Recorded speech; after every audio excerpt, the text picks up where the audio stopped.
Assalamualaikum warahmatullahi wabarakatuh. Selamat pagi anak-anak. Nah, pembelajaran PKN kita kali ini adalah membahas tentang substansi, hak dan kewajiban warga negara dalam Pancasila. Nah, selanjutnya kita langsung masuk ke substansi, hak dan kewajiban warga negara dalam Pancasila. Nah, kita mulai dari sila yang pertama, yaitu apa sila yang pertama? Ya, betul sekali, ketuhanan yang Maha Esa. Di mana dalam sila pertama ini dijelaskan hak dari warga negara itu apa? Hak untuk memeluk agamanya sesuai dengan kepercayaannya masing-masing. Kemudian ada hak menjalankan ibadah seperti itu ya. Nah, kemudian kita melihat kewajibannya. Kewajibannya sesuai dengan sila pertama ini, kewajiban warga negara tentu melaksanakan ibadah sesuai agama dan kepercayaannya masing-masing, menghormati orang lain yang berbeda agama, menjunjung toleransi.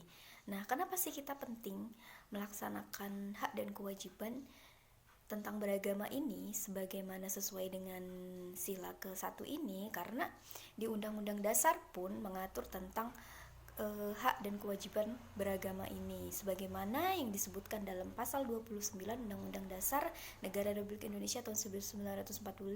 Di situ dijelaskan bahwa warga negara itu mempunyai hak dan kewajiban untuk memeluk agama sesuai dengan kepercayaan masing-masing dan menjalankan perintahnya dari agama dan kepercayaan mereka. Seperti itu ya. Nah, kemudian kita masuk ke sila kedua. Apa sila kedua? Kemanusiaan yang adil dan beradab. Nah, dari sila kedua ini diamanatkan seorang warga negara itu mempunyai hak kedudukan yang sama di hadapan hukum dan pemerintahan. Itu tentu sudah menjadi jaminan bagi warga negaranya bahwa warga negara itu memiliki hak dan kewajiban yang sama di hadapan hukum. Jadi ketika seseorang bersalah pun itu mau dia orang kaya, orang miskin, orang punya jabatan atau orang tidak punya jabatan pun sama di hadapan hukum. Jadi hukum di negara Indonesia tidak pilih-pilih. Seperti itu ya. Sebagaimana yang diamanatkan dalam pasal 27 ayat 1 ya.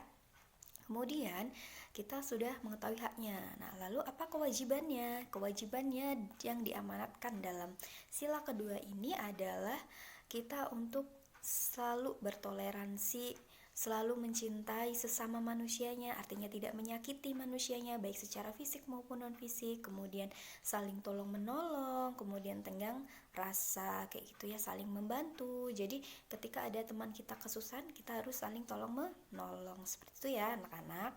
Jadi kalau di dalam kelas nih kita harus saling tolong menolong, tidak hanya di dalam kelas saja maksud ibu, tetapi juga di lingkungan sekolah seperti itu ya, tidak hanya di lingkungan sekolah tetapi di lingkungan masyarakat ataupun lingkungan keluarga. Seperti kita harus saling tolong menolong, kita tidak boleh teman kita kesusahan kita tidak menolong mereka, seperti itu ya. Kemudian sila yang selanjutnya adalah sila ketiga. Apa sila ketiga? Persatuan Indonesia. Nah, dari sila Persatuan Indonesia ini kita memiliki hak untuk tetap memiliki hak bergaul dengan masyarakat yang lainnya. Artinya kita tidak dibatasi nih melakukan hubungan dengan yang lainnya. Artinya kita tidak dibatasi melakukan pertemanan dengan orang lain tuh terbatas karena adanya perbedaan agama, ras, suku. Tidak seperti itu. Tetapi kita memiliki hak yang sangat penuh. Kita bisa berteman dengan siapa saja, kita bisa bergaul dengan siapa saja, seperti itu ya, untuk saling tukar informasi, seperti itu. Nah, kemudian kewajibannya dari dari sila ketiga ini adalah kita untuk rela berkorban. Artinya kita untuk melakukan segala sesuatu itu untuk kepentingan bersama kayak gitu ya, terutama untuk kepentingan negara ya. Itu jadi amanat dari sila ketiga ini, kita juga harus mengutamakan kepentingan umum atas kepentingan pribadi. Contohnya nih, kalian sebagai seorang pelajar ya, kepentingan umum kalian adalah kalian harus mengutamakan pembelajaran kalian daripada kepentingan pribadi. Jadi ketika kalian memiliki tugas dari seorang guru, kalian harus melaksanakan itu, karena ketika kalian tidak melakukan tugas itu, otomatis akan menghambat guru itu untuk melakukan pembelajaran yang selanjutnya. Seperti itu, akhirnya pembelajaran terhadap teman-teman kalian pun akan terbengkalai seperti itu ya. Jadi kalian harus mengutamakan kepentingan umum. Atau misalnya kelas kalian sedang mengadakan rapat seperti itu ya. Nah, kalian ada kepentingan keluarga nih, ya kalian harus mengutamakan kepentingan umum kalian seperti itu ya. Artinya kalian harus mengutamakan rapat itu seperti itu.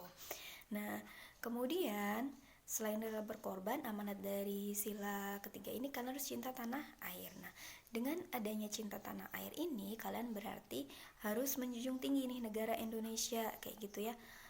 Jadi tidak malah mencemarkan nama baik Indonesia. Misalnya kalian dengan melakukan tindakan yang tidak baik, minum minuman keras ataupun berkelahi. Nah, itu nanti akan membuat negara di luar sana menganggap bahwa negara Indonesia itu warga negaranya banyak yang tidak melakukan hal yang baik. Misalnya tidak menjaga persatuan, malah mereka tuh saling bertengkar seperti itu ya.